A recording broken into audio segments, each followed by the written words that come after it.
Prison in Guantanamo बे।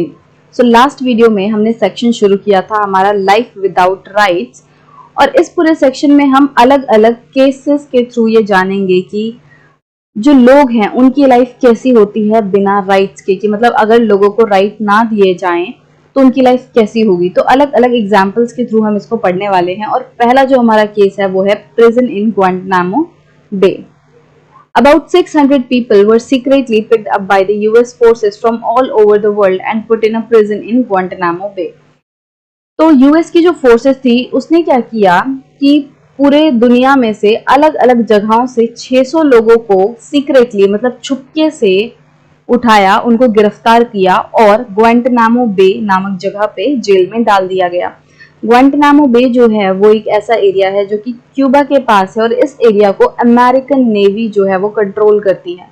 तो अगर आप वर्ल्ड मैप में देखोगे तो क्यूबा आपको यहाँ पे दिखाई देगा, ये नॉर्थ अमेरिका है, ये साउथ अमेरिका, और बीच में आपको क्यूबा दिखाई देगा।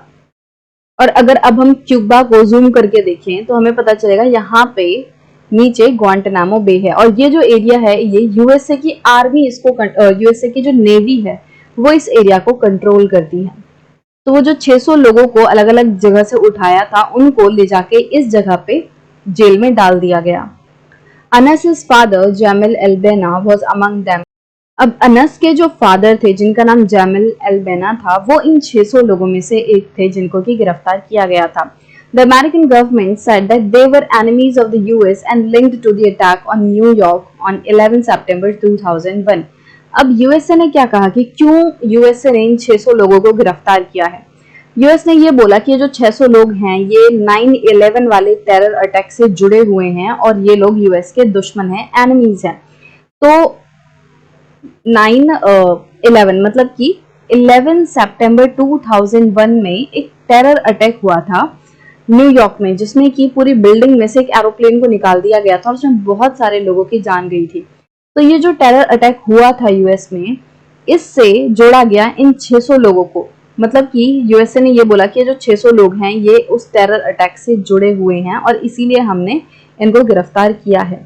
In most cases, the governments of their countries were not asked or even informed about their imprisonment. अभी जो 600 लोग थे, जैसा कि अभी हमने बताया कि ये पूरे वर्ल्ड में से अलग अलग जगह से इन 600 लोगों को गिरफ्तार किया गया था। मतलब कि ये जो 600 लोग थे ये अलग अलग देश से बिलोंग करते थे, किसी एक देश के नहीं थे। अब जब यूएसए ने इन्हें गिरफ्तार किया, इनको सीक्रेटली उठाया तो किसी को बताया नहीं। अब जैसा कि सीक्रेटली है भाई, चुपके से उठाया तो किसी को भी नहीं बताया, यहाँ तक कि इन लोगों की जो देश की गवर्नमेंट है उसे उससे पूछना तो दूर की बात कि क्या हम आपके देश के इस पर्सन को ले जाएं, मतलब गिरफ्तार कर लें, इस तरीके से पूछना तो दूर की बात। जो यूएस से है उसने इन लोगों की जो गवर्नमेंट है, जो कंट्रीज हैं, उन्हें इन्फॉर्म तक भी नहीं किया कि हम आपके देश के पर्सन को इस तरीके से गिरफ्तार करके ले जा रहे हैं। तो मतलब यूएसए ने एकदम मनमर्जी चलाई, किसी से ना पूछा ना किसी को इन्फॉर्म किया और बस चुपके से सीक्रेटली लोगों को गिरफ्तार कर लिया।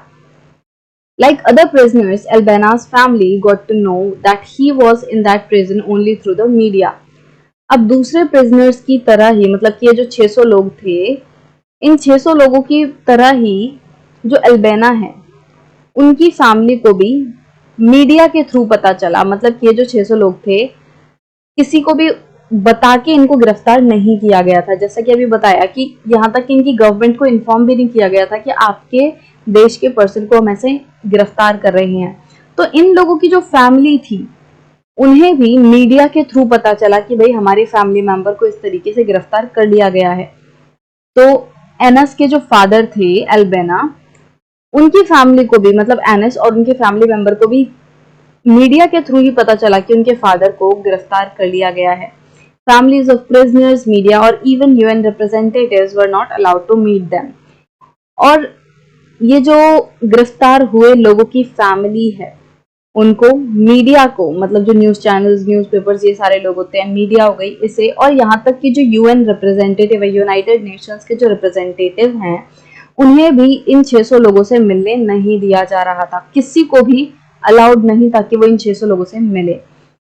The US Army arrested them, interrogated them and decided whether to keep them there or not. अब US जो आर्मी थी उसने इन लोगों को 600 लोगों को गिरफ्तार किया, इनसे इंटेरोगेशन की। इंटेरोगेट करना मतलब एक तरीके से उनसे सवाल पूछना, उनसे क्वेश्चंस पूछना। तो उनसे पूछताछ की और पूछताछ करने के बाद यूएस की आर्मी ने ये डिसाइड किया कि क्या उन्हें इस जेल में रखना है या छोड़ देना है।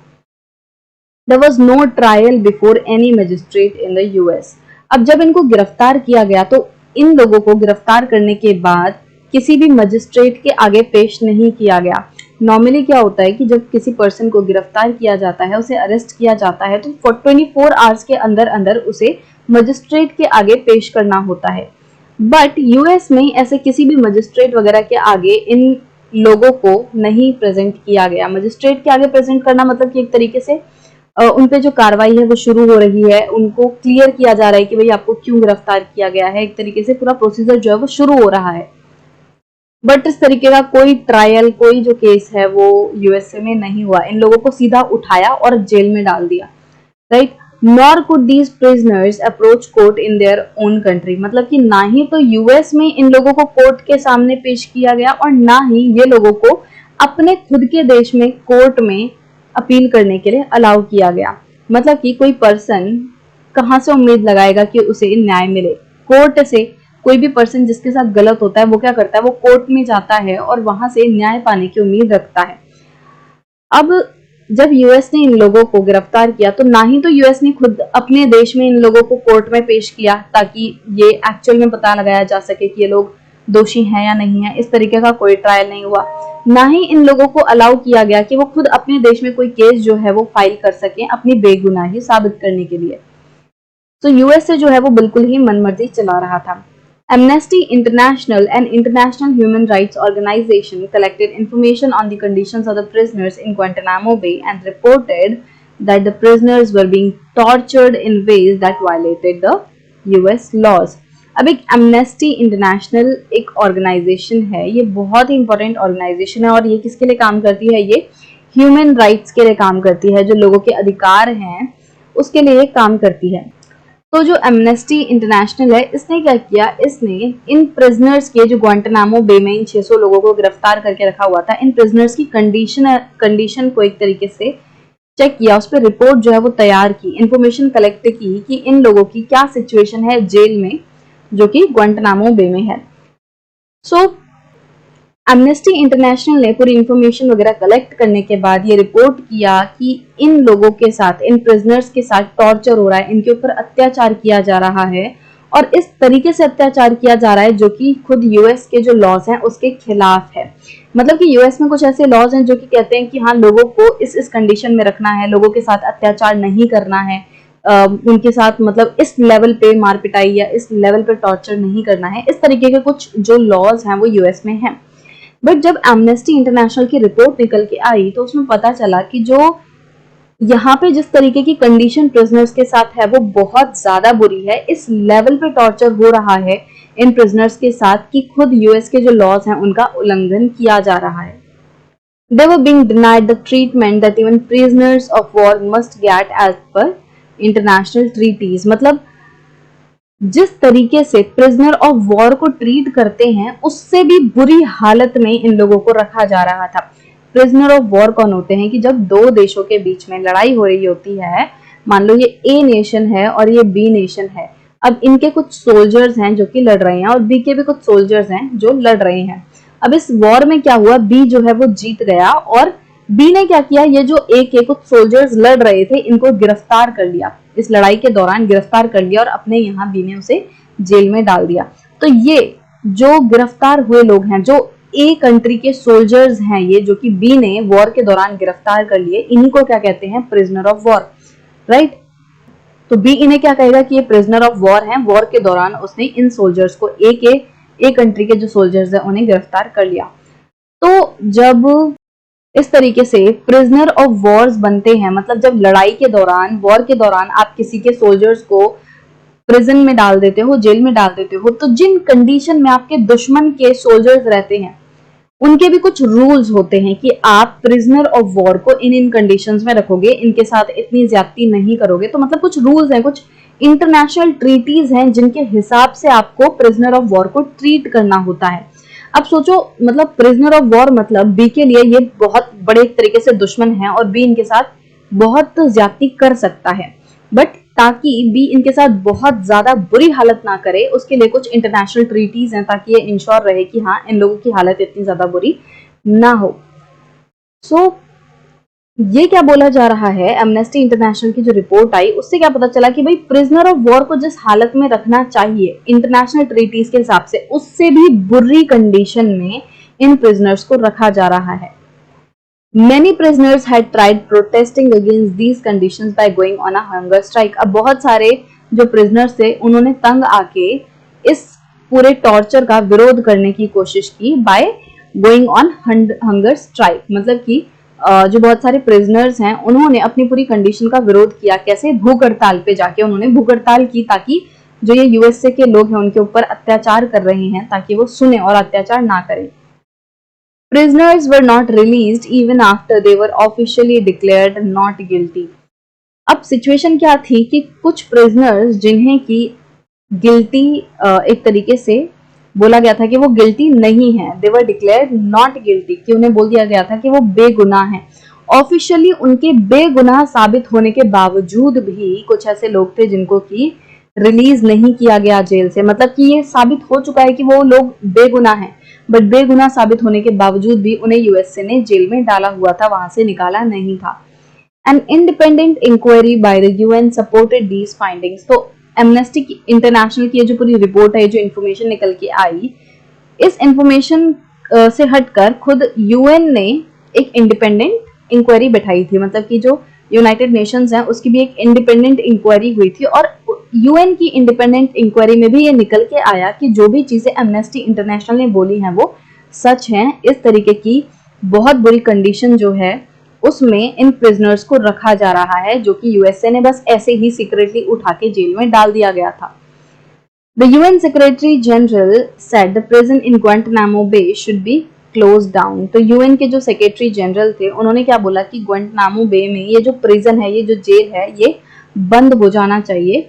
The US government refused to accept these pleas। और जो यूएस गवर्नमेंट थी उसने इस तरीके की बातों को मानने से नकार दिया, मना कर दिया कि नहीं, हम इन लोगों को रिलीज नहीं करेंगे, हम अपना जो ग्वांटानामो बे प्रिजन है इसे बंद नहीं करेंगे।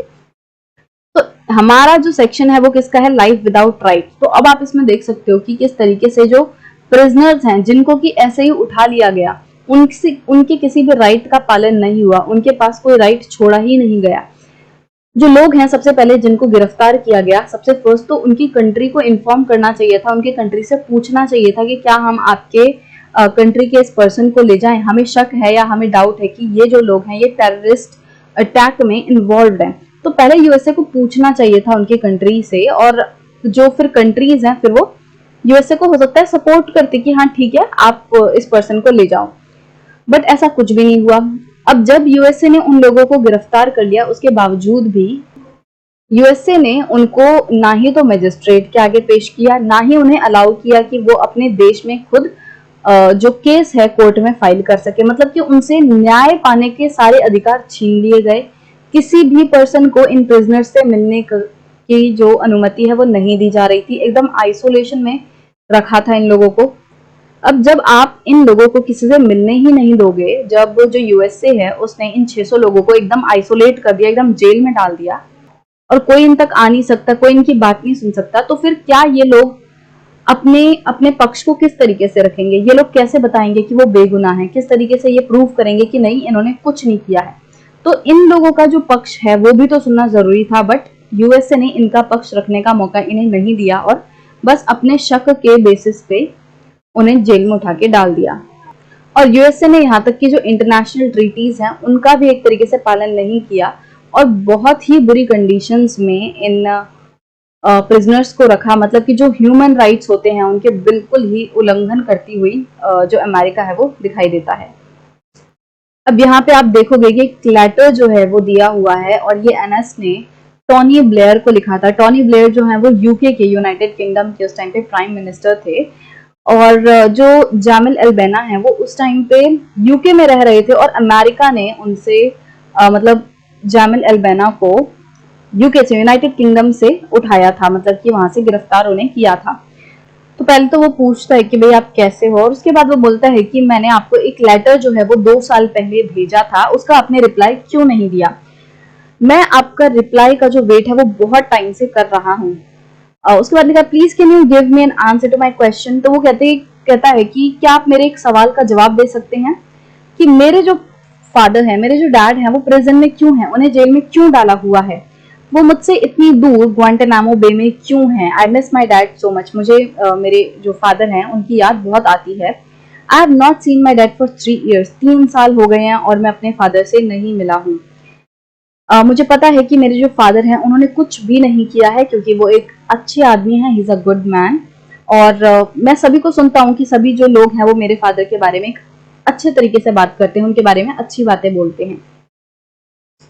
फिर जो अनस है वो टॉनी ब्लेयर को बोलते हैं कि आपने अपने बच्चों के साथ क्रिसमस जो है वो स्पेंड किया, मतलब कि आप तो लगातार अपने बच्चों के साथ क्रिसमस स्पेंड कर रहे हो, बट मैं, मेरे ब्रदर्स और सिस्टर्स ने अपने फादर के साथ ईद पिछले 3 सालों से नहीं सेलिब्रेट किया, मतलब कि लास्ट 3 years से इन बच्चों ने अपने फादर के साथ ईद सेलिब्रेट नहीं की है। What do you think about that? उसके बारे में आपका क्या ख्याल है कि मतलब आप खुद तो अपने बच्चों के साथ क्रिसमस वगैरह मना रहे हो, और हमारी क्या गलती है जो हमें हमारे फादर से दूर रख रहे हो, और हम अपने फादर के साथ हमारा जो त्योहार है वो नहीं मना पा रहे। तो I hope you will answer me this time. तो क्योंकि 2 साल पहले भी अनस ने इस तरीके से लेटर जो है वो टॉनी ब्लेयर को लिखा था, बट उनसे कोई रिप्लाई नहीं आया था, तो इस बार टॉनी ब्लेयर फिर से लिख रहे हैं कि इस बार मुझे उम्मीद है कि आप मेरे को आंसर करोगे, मेरे सवाल का जवाब जो है वो आप दोगे। Thank you from Anas Jamil Albana, 9 year old। तो ये 9 साल के बच्चे ने 2005 में लेटर लिखा है यूके के प्राइम मिनिस्टर को। तो आप देख सकते हो कि जो बच्चा है वो कितना ज्यादा परेशान है, और इनके फादर की कोई गलती नहीं थी, फिर भी इनके फादर को इतने टाइम तक जेल में जो है वो बंद करके रखा और उनके ऊपर अत्याचार हुए।